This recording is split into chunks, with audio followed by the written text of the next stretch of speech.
আমাদের জলবীরের ছাত্রদের এটা বন্ধ করে আমাদের আগামী ভবিষ্যৎ গানটা বন্ধ। তারা কি মিষ্টি দিয়ে মিষ্টি খাওয়াচ্ছেন আমাদের বড় উপজেলা ছাত্রদলের আচ্ছা যাক, এই মিয়া মিষ্টি খাওয়াচ্ছেন ফারুক ভাই। আসলে এই সময়ের কারণে দেশ স্বাধীন হয়েছে, সবাই ইউনিয়নের ব্যস্ততা, বিভিন্ন বাজার পরিষ্কার করা লাগে, তো সকল প্রকার ক্লিন করার পরে মিষ্টি ভাই বলে দিন না হ্যাঁ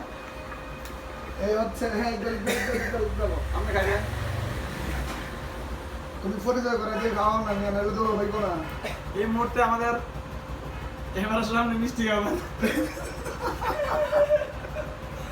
বড় উপজেলা ছাত্র দলের কঠোর পরিশ্রমী মেধাবী ছাত্র নেতা, আমরা আশাবাদী ভবিষ্যৎ বড় উপজেলা ছাত্র দলের যুগ্ম আহ্বায়ক যদি পূর্ণাঙ্গ কমিটি দেওয়া